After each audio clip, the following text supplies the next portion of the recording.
실온을 들어서 큐티하는 것이 우리 예레미야서입니다. 그런데 예레미야서는 보면 대부분의 내용들이 길게 보면 1장부터 45장까지, 그리고 짧게 보면 한 25장까지가 예루살렘과 유다를 향한, 즉 이스라엘 백성들을 향한 심판의 메시지를 기록해 놓고 있는 성경이 바로 예레미야서입니다. 그래서 잘 설교 안 합니다. 성도들도 예레미야서, 선지서를 잘 읽기 쉽지가 않습니다. 읽기가 쉽지 않고 또 축복보다는 심판의 메시지가 많으니까 강단에서도 오늘날 잘 설교가 되어지지 않는 것이 바로 예레미야서뿐만 아니라 다른 선지서도 마찬가지입니다. 제가 기억해 보니까 우리 교회에서도 지난 1년 한 5개월여 동안 선지서를 설교했던 것이 한 번 내지 두 번 정도 있는 것 같습니다. 이사야서를 제가 선지서로 주로 설교를 할 때 여러분들에게 전했던 적이 한두 번 정도 있는 것 같아요. 그러나 여러분 기억하십시오. 이 선지서 또한 기억해야 할 하나님의 말씀입니다. 여러분 믿으십니까? 그래서 이 선지서를 통해서도 하나님께서 우리에게 주시고자 하는 메시지가 있다는 말씀입니다. 선지서에 대한 정보를 잠깐 여러분들에게 말씀드립니다. 선지서는 하나님의 말씀을 전하는 누가 쓴 성경입니까? 선지자들이 썼죠. 그래서 이사야서는 누가 썼을까요? 이사야. 예레미야서는 누가 썼을까요? 예레미야. 그래서 그 선지자의 이름을 따라서 이 선지서는 대부분 이름을 짓습니다. 선지자들이 쓴 하나님의 말씀입니다. 영어로요, 예언이라는 말의 의미는 무슨 뜻인가 하면 미래의 일을 미리 알린다라는 의미예요. 그래서 우리가 성경의 예언서라 이렇게 이야기를 하면 미래의 일을 미리 알리는구나 이렇게 이야기하기 쉽습니다. 그런데 성경이 이야기하듯 우리 성경은요 한문으로 되어 있죠. 성경이라는 것은 한문이 한글이 아니라 한문으로 쓰여진 의미예요. 그래서 레위기, 신명기, 출애굽기, 창세기 이런 제목들이 전부 한문으로 붙어 있어요. 특히 이 예언이라는 말도 영어가 아니라 한문으로 이해를 해야 돼요.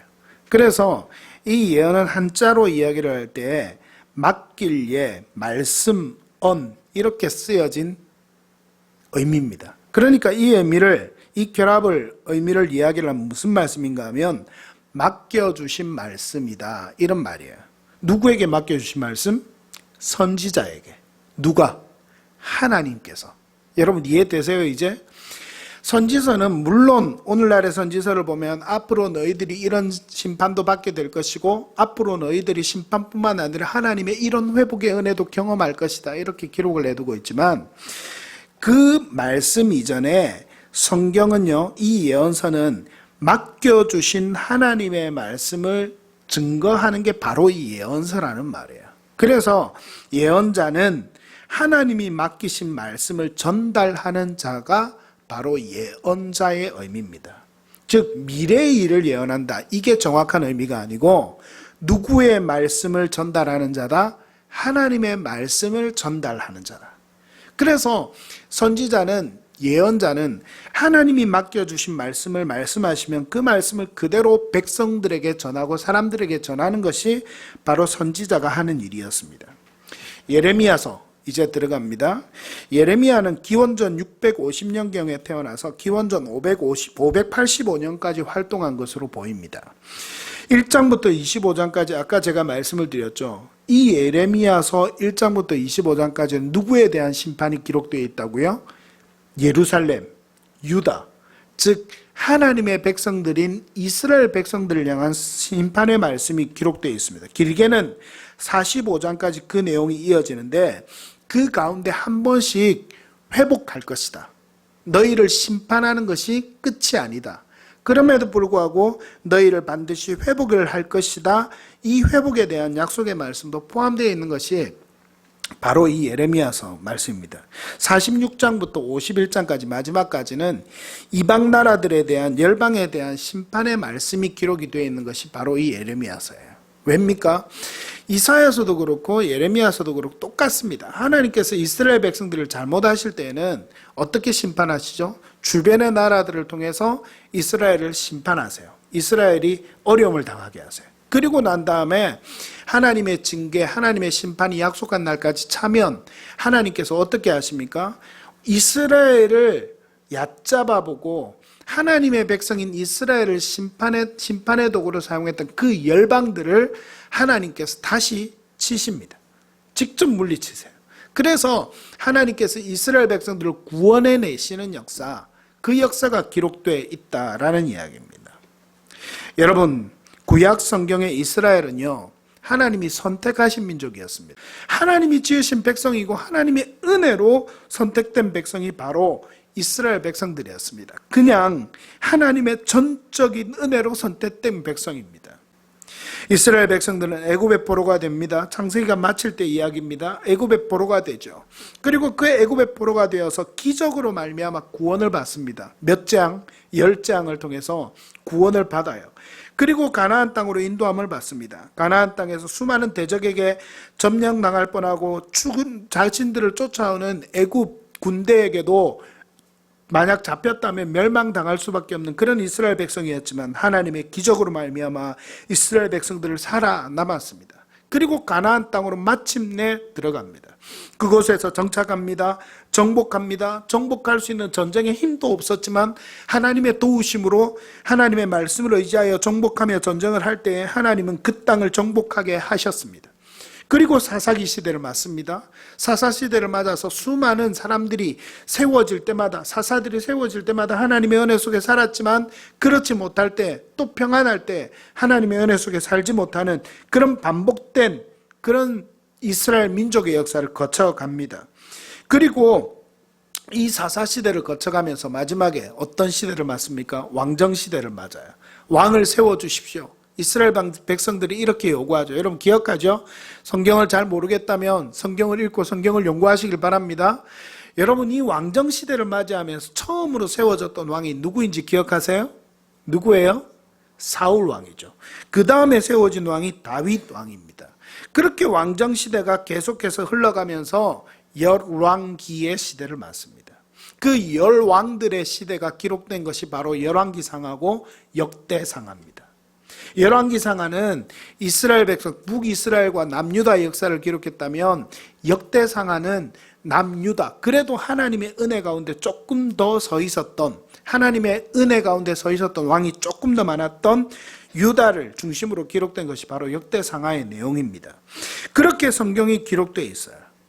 그런데 이 긴 역사 속에서 우리가 보아야 될 것이 한 가지 있습니다. 그게 뭐냐면 이 역사 속에서 이스라엘 백성들을 인도하신 분이 누구인가 하는 거예요. 누구였습니까? 하나님이었어요. 이스라엘 백성들은 힘도 없고 자주 성경에 보면 연약한 존재로 묘사가 됩니다. 그럼에도 불구하고 대적들이 쳐들어와요. 대적들이 쳐들어와서 도저히 자신들의 힘으로는 이길 수 없을 때 성경에 보면 이스라엘 백성들이 아무것도 하지 않고 하나님의 말씀에 따라서 찬송만 할 때에도 그 적을 이긴 적이 있다는 건 여러분 아십니까? 때때로는 하늘에 태양이 머무르게 하셔서 그 대적을 칠 때 끝까지 치게 하신 사실 여러분 알고 계세요? 여러분 하나님이 이스라엘 백성들이 살지 못할 때에 만나와 메추라기를 주셔서 인도하시고 홍해를 가르시고 요단강을 멈추게 하셔서 여러분 그렇게 이스라엘 백성들을 구원하고 인도하신 분이 바로 하나님이었어요. 이스라엘에서 세워지는 왕이라면, 그리고 이스라엘 백성들이라면 이 역사를 이해한다면, 아니 이 역사를 이해해야 하고요. 그리고 이 역사를 이해한다면 이스라엘의 왕과 백성들을 누구를 따라야 하겠습니까? 누구를 기억해야 해요? 하나님, 여호와 하나님. 여호와라는 것은 오직 한 분밖에 없는 이런 의미예요. 그래서 한 분밖에 없는 여호와 하나님을 기억하며 살아야 되는 것이 바로 이스라엘 백성들과 왕의 모습들이었던 거예요. 그런데 이스라엘 백성들은 그렇게 하지 않았습니다. 하나님께서 원하시는 것도 단 한 가지였어요. 나의 말을 듣고 나를 따르라. 다른 우상을 섬기지 말라. 그런데요, 이스라엘 백성들과 왕은 다른 것을 의지하고 우상을 섬기는 그런 사람들이 되어 버렸습니다. 이스라엘의 열왕기상하, 역대상하를 보면요, 이스라엘 백성들의 왕이 세워질 때마다 참 이상하게도 그렇게 하나님의 은혜가 있었던 이스라엘 백성들이었는데 하나님의 기적을 경험하는 백성들이었는데 이스라엘의 왕들은 하나님을 의지하는 왕이 많았을까요? 하나님을 의지하지 않는 왕이 많았을까요? 여러분 정답은요, 하나님을 의지하지 않는 왕이 훨씬 많았어요. 참 신기한 일이에요.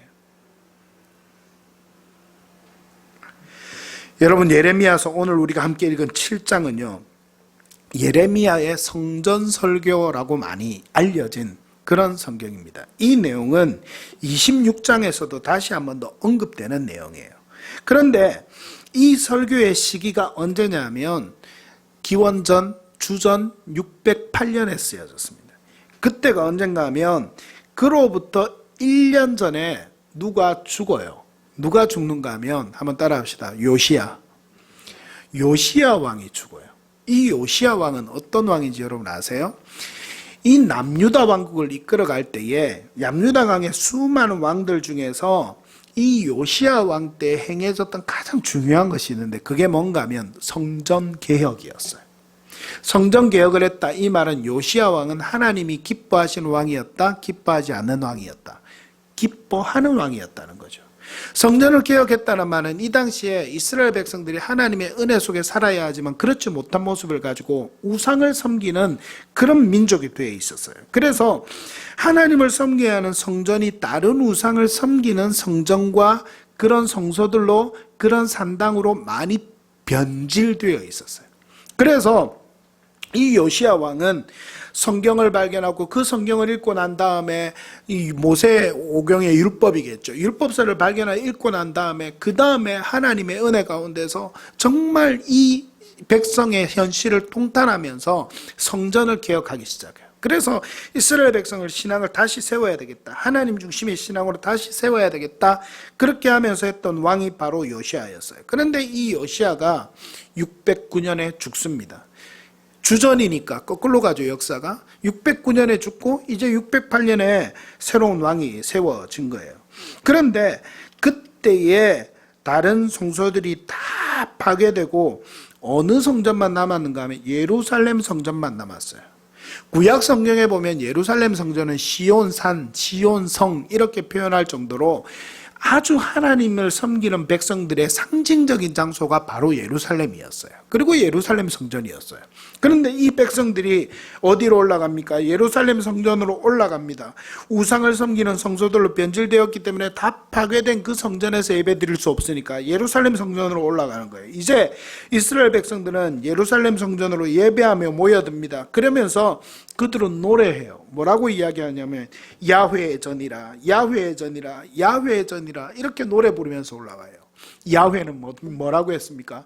여호와, 오직 한 분밖에 없는 하나님, 이 뜻이에요. 그런데 이 하나님을 고백하면서 올라옵니다. 그리고 이들이 노래합니다. 뭐라고 이야기하는가? 우리는 구원 얻었다 이렇게 찬양하면서 올라오는 모습이 오늘 본문과 그리고 오늘 본문 이후에 8절부터 10절까지 계속해서 기록이 되어 있습니다.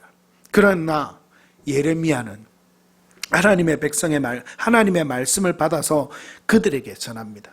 성전에 올라온 이스라엘 백성들에게 하나님께서 예레미야를 통해서 말씀하십니다. 그게 뭔가 하면 그들의 말은 거짓이라는 거예요.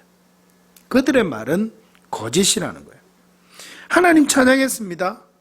우리는 구원받았다. 이렇게 즐거이 하나님의 전에 왔으니까 구원받은 우리를 구원해 주신 하나님을 기뻐하며 찬양하자. 예를 들면 이렇게 올라온 거예요.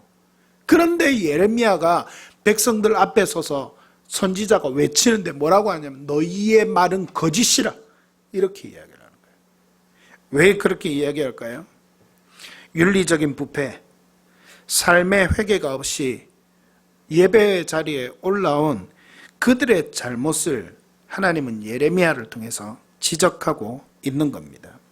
하나님을 찾지 않고 삶 가운데서는 우상을 섬기고 정의와 공의를 버리고 그렇게 하나님의 뜻을 따라 살지 않았던 백성의 모습들이 바로 이 백성들의 모습들이었습니다.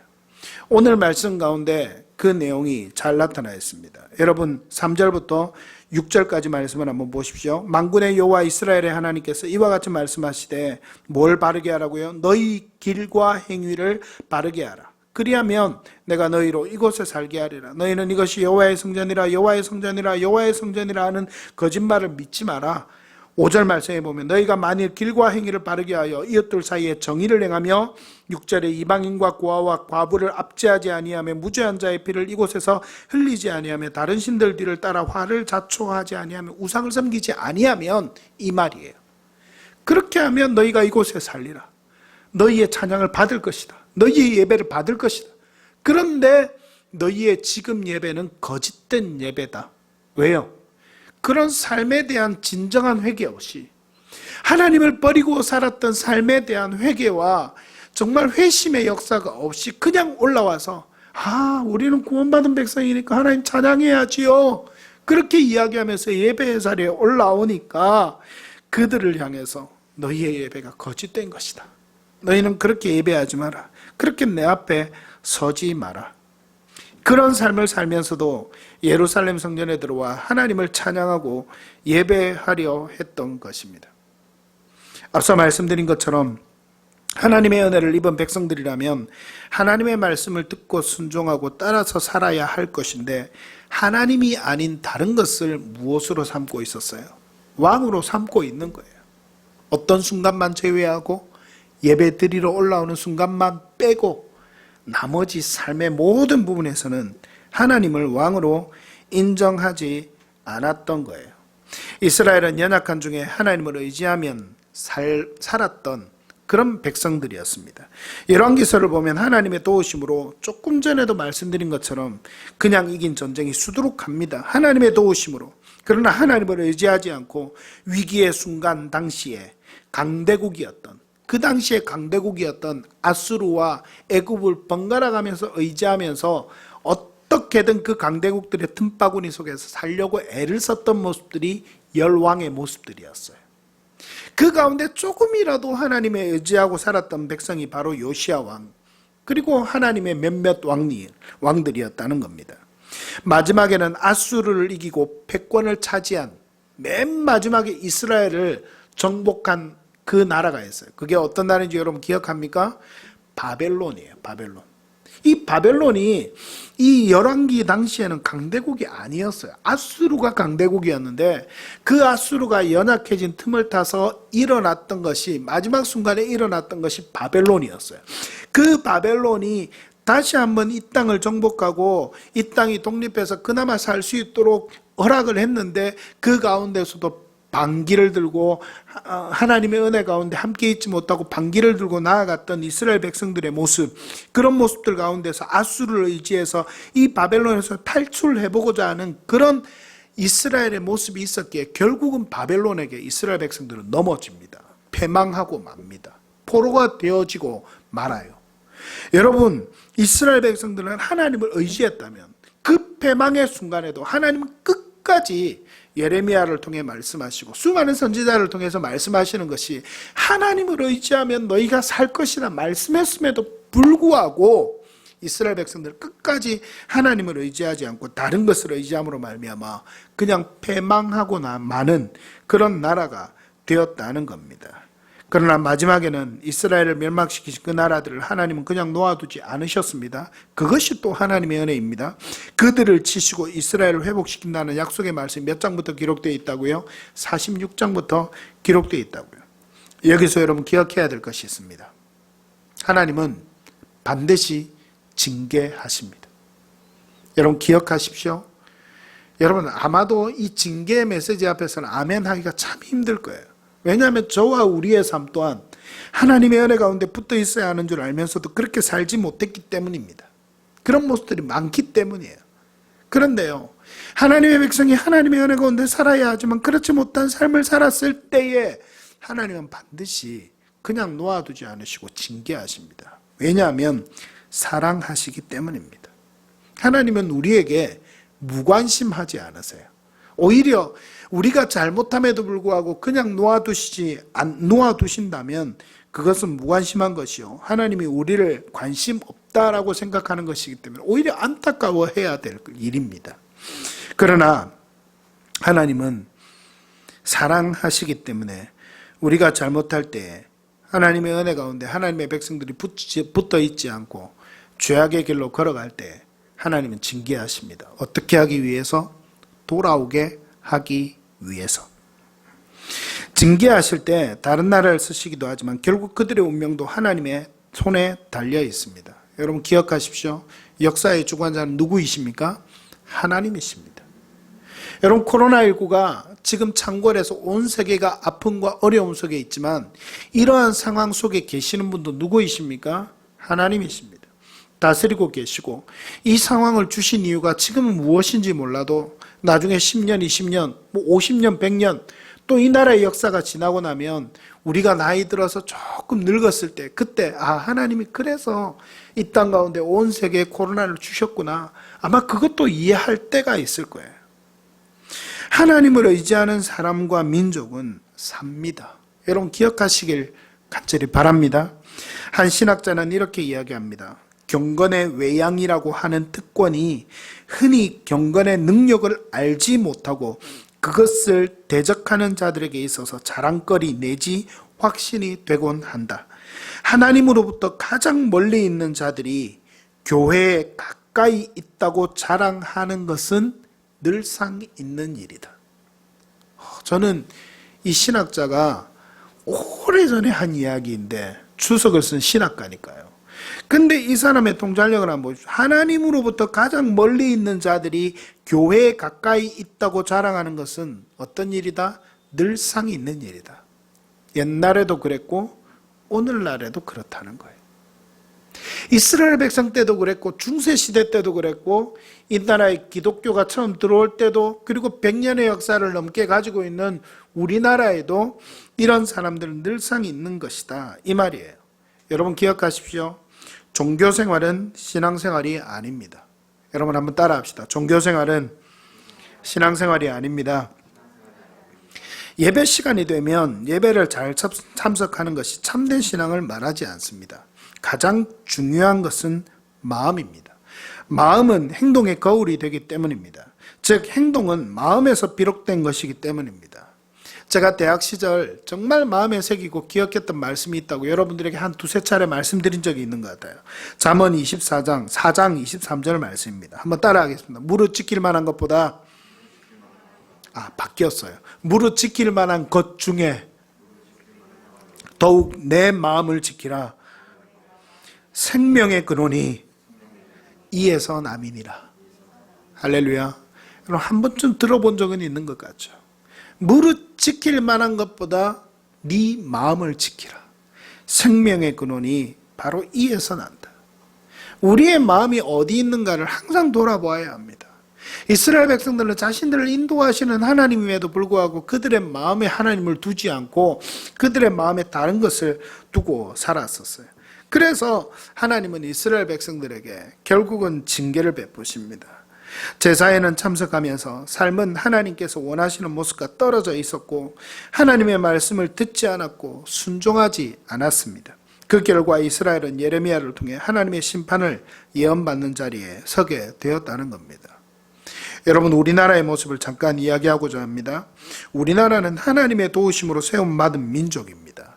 여러분 그렇게 생각할지 안 할지 모르겠지만 교회사를 공부해보고 이 나라의 역사를 공부해보면 여러분 참 그렇게 생각 안 할 수가 없어요. 교회사를 공부해보고 이 나라의 역사를 생각해보면 이 나라가 6.25 전쟁을 마치고 70년 만에 이렇게 세계 가운데 설 수 있는 나라가 될 수 있었던 것은 세계사에서도 증명하지만 기적이라고 이야기를 해요. 일제강점기와 6.25 전쟁을 믿음을 가진 사람들의 포기하지 않는 신앙의 힘으로 넘어왔던 수많은 역사의 증거들이 있습니다. 일례로 독립선언을 했던 33명 중 몇 명이 기독교인이었다고요? 16명이 기독교인이었어요. 근데 기독교인과 비슷한 숫자를 가진 종교인이 있었어요. 그게 어딘가 하면 천도교였어요. 천도교도 15명이나 된다 그래요. 불교도가 2명이었고 독립선언을 했던 기미독립선언을 했던 33명 중에. 근데 여러분 당시에 우리나라의 그리스도인 숫자가 통계상 얼마였는지 아세요? 1.3%였어요. 천도교는 그 독립운동 당시에 300만 명 정도로 추산이 됩니다. 그런데 그 천도교가 기독교인이 몇 배가 됐다 이야기를 하는가 하면 10배예요. 10배. 그러면 기독교인이 몇 명이었다고요? 30만 명 정도에 불과했다는 겁니다.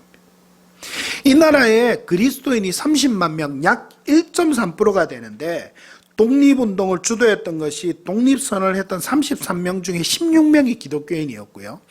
그 독립선언을 했던 16명이 기독교인이었다면 아마도 대부분의 그리스도인들, 거의 대부분의 그리스도인들이 전국적으로 이 독립운동에 참가하지 않았을까, 우리는 그렇게 생각을 합니다.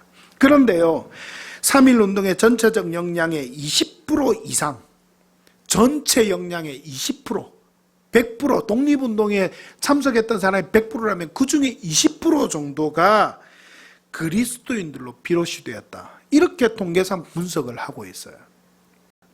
여러분, 이런 이야기가 역사에 너무너무 많아요. 그런데 여러분, 오늘날 어떻습니까? 오늘날 그리스도인들의 숫자가 적어도 몇만 명이 된다고 하죠. 8,900만 명 이야기를 합니다. 그리고 통상적으로 우리는 몇만 명으로 이야기를 합니까? 1,000만 명 이야기를 해요. 이 나라의 그리스도인이 옛날에 4분의 1, 지금은 한 5분의 1 정도로 많이 줄었다고 하는데도 그 정도로 이야기를 해요. 국민의 약 20%가 그리스도인입니다. 교회가 위기라고 말하지만 우리나라 종교인 중에 그리스도의 비율은 아직도 아주 높은 편입니다. 전 국민 중에 5분의 1이 그리스도인 셈이니까요. 그러면 여러분들에게 물어봅시다. 이 나라와 민족이, 국민들의 삶의 방향이 하나님께서 원하시는 삶으로 나아가고 있는 것 같아요? 여러분, 그렇습니까? 약 80여 년 전 전 국민의 100분의 1에 불과했던 그리스도인들은 나라와 민족을 변화시켰는데, 오늘날 교회와 성도들은 나라와 민족에 어떤 영향력을 미치고 있는가 하는 겁니다. 우리의 삶은 어떤가 하는 거예요. 더 나아가서 하나님의 은혜로 수많은 역경을 헤쳐나와 경제적, 문화적, 사회적으로 성장한 이때 하나님의 정의와 공의가 이 사회의 각 층에서 실현되고 있는가 하는 것을 여러분 한번 질문해 보세요. 어떻습니까? 과연 그렇습니까? 하나님이 이 땅을 보시면서 예레미야를 통해 당시 유다의 심판의 메시지를 전했던 것처럼 오늘날에는 그리 하시지 않아야 될 이유가 있습니까? 여러분, 예레미야서를 묵상하면서 이것을 묵상해야 되는 거예요. 유엔에서는 2012년 4월 2일에 최초의 세계 행복 보고서가 상정되었습니다. 그리고 매년 3월 20일을 어떤 날로 정했는가 하면 세계 행복의 날로 정했습니다. 그로부터 매년 유엔은 세계 행복 보고서를 발표했습니다. 이 행복 보고서는 7가지 질문에 대한 3년에서 7년간의 평균값의 통계에 기반해서 세계적인 순위를 내요. 이 나라는 세계에서 몇 번째로 행복한 나라인가, 이 순위를 낸단 말이에요. 그 7가지 질문을 이야기해 드릴게요. GDP, 즉 국민 1인당 총 생산을 제일 첫 번째로 꼽았습니다. 두 번째는 기대 수명입니다. 출생 시에 건강하게 내가 살아갈 수 있는 수명이 얼마인가. 세 번째는 사회적 지지입니다. 어려움에 처했을 때 언제든 도울 수 있는 누군가가 있나요? 이 질문에 대답해야 합니다. 네 번째는 선택의 자유입니다. 당신의 삶을 어떻게 살지에 대한 결정의 자유에 만족하시나요? 다섯 번째, 관용입니다. 지난달에 기부를 한 적이 있나요? 기부를 한 적이 있나요? 여섯 번째, 부패에 관한 의식입니다. 정부의 부패, 비즈니스의 부패가 광범위하게 퍼져 있나요? 그리고 마지막으로 7번째, 미래에 대한 불안감이에요. 긍정적, 부정적인 감정. 이걸 뭐라고 하는가 하면 디스토피아, 이렇게 이야기를 합니다. 미래에 대해서 긍정과 불안의 지수를 표현하는 게 바로 디스토피아예요. 이 7가지 질문을 해봅니다. 그리고 2020년에는 8번째 보고서를 발표합니다. 우리나라의 순위가 궁금하죠? 이쯤 되면. 안타깝게도 우리나라는 2019년에 54위에서 7단계를 하락한 61위를 기록했다고 합니다. 전 세계가 몇 나라나 됩니까? 지금 통계상으로 조사되고 있는 나라는 157개 정도의 나라가 된다라고 해요. 그런데 그 중에서 3분의 1 안에도 안 들어가는 수치입니다. 올해 처음으로 2012년부터 조사됐던 이 수치에서 60위 밖으로 밀려났어요. 사회, 경제, 문화적으로 세계에서 차지하는 우리나라의 위상을 생각해 본다면 기대보다 한참 못 미치는 수준이라는 것에 여러분 동의할 겁니다. 그죠? 그런데 위의 질문들을 가만히 생각해 보십시오. 제가 조금 전에 말씀드렸던 이 7가지 질문을 생각해 보십시오. 이 7가지 질문들이 하나님의 말씀대로 살면, 하나님의 뜻이 이 땅에 실현된다면 바른 대답이 나오고 긍정적인 대답이 나와야 당연한 것들이 아닌가 하는 것이에요. 국민 1인당 총생산은요, 정말 우리 그리스도인들이 우리에게 주신 직업과 우리에게 주신 일이 하나님의 사명이라고 생각하고 열심히 감당한다면 총생산은 당연히 늘어나겠죠. 기대 수명도 하나님의 은혜 가운데 살았던 사람이 정말 기대 수명도 늘어나는 건 당연한 거고요. 어려움에 처했을 때 언제든 당신을 도울 수 있는 누군가가 있나요? 교회와 성도들이 이 일을 감당해야 되지 않습니까? 당신의 삶을 어떻게 살지에 대한 결정의 자유에 만족하시나요? 하나님이 주신 은혜로 있다면 우리가 결정하는 모든 것에 기도하며 결정한다면 하나님이 주시는 평안과 은혜가 있어야 되는 것이 당연한 건 아니에요. 우리나라의 그리스도인이 이 땅 인구의 5분의 1인데 20%, 25%가 그리스도인인데 지난달 기부를 한 적이 있나요? 여러분, 나누는 게 그리스도인의 당연한 삶 아닙니까? 전 국민의 20%가 기부를 하며 산다면 기부 수치에서 우리나라는 전 세계 탑에 들 거예요. 여러분, 제 말이 틀렸습니까? 부패에 관한 의식, 정부의 부패, 비즈니스에 부패가 광범위하게 퍼져 있습니까? 하나님 말씀대로 살면 있을 수 있는 일입니까? 없죠. 있어서는 안 되는 일이죠.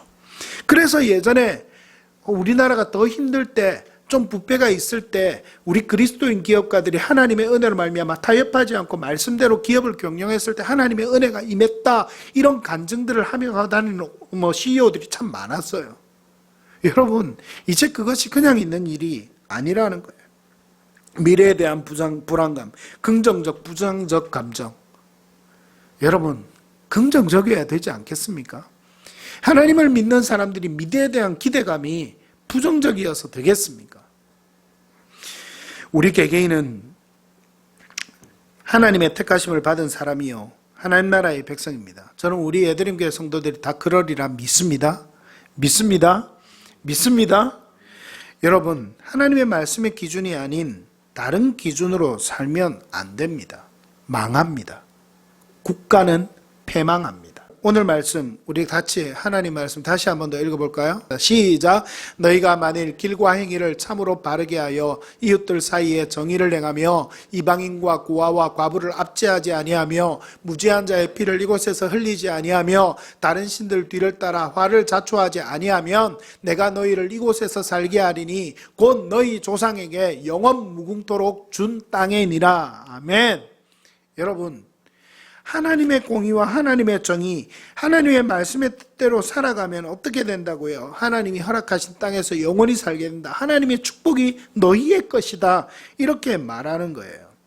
여러분, 성경은 제가 예전에도 여러분들에게 한번 말씀드린 적이 있습니다. 성경은요, 캐논, 즉 잣대라고 이야기를 해요. 기준인 거예요.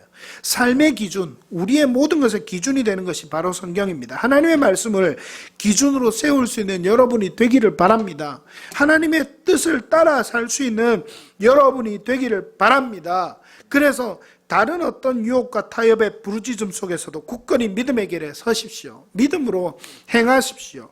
그리하여 하나님의 뜻을 삶 속에서 이루어가는 여러분들이 되시기를 간절히 바랍니다. 예배의 자리에 나오는 시간뿐만이 아니라 삶 속에서 믿음을 보여주십시오. 이것이 하나님의 백성을 향한 하나님의 뜻입니다. 저는 개척교회를 하면서 이런 성도를 세워나갈 꿈을 하나님께 주셔서 개척교회를 시작하게 되었습니다.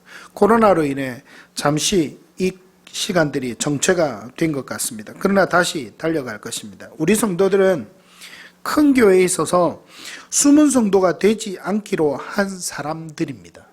본이든 타이든 간에. 저는 그렇게 생각을 합니다. 어떤 우리 교회 성도는 그렇게 이야기를 해요. 목사님, 지난 큰 교회에 있을 때에는 정말 내가 숨어서 예배를 잘 드려도 안 드려도 목사님 보시지 않고 성도들이 뭐 보는데 별로 신경 쓰지 않으니까 상관이 없었는데, 작은 교회 와 보니까 예배도 마음대로 드리지 못하게, 아니 뭐 정성껏 드리지 않을 수가 없어요. 목사님 말씀을 듣지 않을 수가 없어요. 그래서 목사님의 말씀이 귀에 조금씩 들려요, 이렇게 이야기하는 성도가 있었습니다. 그리고 와보니 정말 그렇다라는 성도들도 있어요. 근데 여러분, 잘했습니다. 작은 교회에 나오신 건 정말 잘했어요. 큰 교회 여러분 신앙생활을 해봤지만 큰 교회에 있으면 숨어있는 성도들이 되기 쉽습니다. 하나님은 여러분을 인도하셨다, 저는 그렇게 믿습니다. 하나님은 신앙의 형식만이 아닌 참된 그리스도인이 되는 여러분 한 사람 한 사람이 되기를 원하십니다. 여러분 함께 나아갈 수 있는 여러분들이 되기를 바랍니다.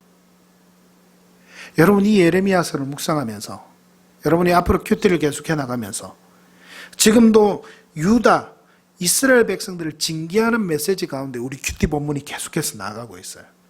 여러분, 그러면 이 징계의 말씀이다, 너무 딱딱하게만 대하지 말고, 내 삶에는 이 하나님의 말씀이 비추어서 리폼, 개혁해야 될 것이 없나, 좀 다시 돌이켜야 될 것이 없나, 하루하루 이 징계의 말씀 속에서 돌아볼 수 있는 여러분들이 되시기를 바랍니다. 그래서 다시 한 번 더 주님께로 돌아가십시오. 하나님께로 돌아가십시오. 그래서 내 삶이 진정 변화되고, 주일 이 시간, 우리 지금 코로나 때문에 주일 한 번밖에 예배를 못 드리잖아요. 그러면 이 한 번밖에 예배를 드릴 이 시간에 그냥 이 시간만 예배자로 나오지 않고 내 삶을 드린 하나님을 믿는 사람으로 설 수 있는 은혜가 저는 우리 애드림의 모든 성도들에게 있기를 간절히 바랍니다. 여러분, 하나님으로부터 채워야 할 참된 만족을 다른 것으로 대신 채우면서도 갈망함을 모르며 살아가기에 오늘날 이 시대에 진정한 그리스도인이 말라가고 있습니다. 말씀했습니다. 사랑하는 성도 여러분, 다시 한 번 더 기억하기를 정말로 바랍니다. 우리가 따라 살 것은 물질이 아닙니다. 육체적인 쾌락이 아닙니다. 안락함과 편안함의 우상을 좀 내려놓아야 합니다. 그런 삶을 위해서 자신의 삶의 목적을 던지지 말기를 바랍니다. 정말로 사랑하는 성도 한 사람 한 사람, 여러분, 여호와 하나님의 말씀을 들으십시오. 여호와 하나님의 말씀을 들으십시오. 그리고 하나님의 말씀을 따라 사십시오. 경건의 모양이 아니라 경건의 참된 능력을 삶으로 소유한 그런 믿음의 사람들로 설 수 있기를 간절히 바랍니다. 그리하면 하나님께서 여러분 한 사람 한 사람의 삶을 책임지시고 인도하여 주십니다. 그 믿음의 은혜의 자리에 여러분들 다 서게 되는 역사가 있기를 간절히 바랍니다. 할렐루야, 할렐루야. 살아계신 아버지 하나님, 이스라엘 백성들은 하나님께서 인도하셨고 하나님의 능력을 보았고 하나님의 말씀을 듣고 그렇게 살았지만은, 그러나 그들이 예배하는 순간만 그리스도인이었고 하나님의 백성이었고 그 외의 삶에는 세상과 타협하며 하나님을 왕으로 아닌 세상을 왕으로 모시고 살아갔던 그런 이스라엘 백성들의 연약한 모습이 결국 그들을 심판의 자리로, 징계의 자리로 이끌었던 것을 하나님이 예레미야서를 통해서 보게 됩니다. 사랑 많으신 하나님, 자비로우신 하나님, 은혜의 하나님은 예레미야를 통해 말씀하셨습니다. 여호와의 말씀을 들으라, 여호와의 말씀을 들으라. 코로나로 인하여 답답한 이 시대 가운데 그리스도인들을 향해 하나님께서 말씀하시는 이 음성을 오늘 우리가 듣기를 원합니다.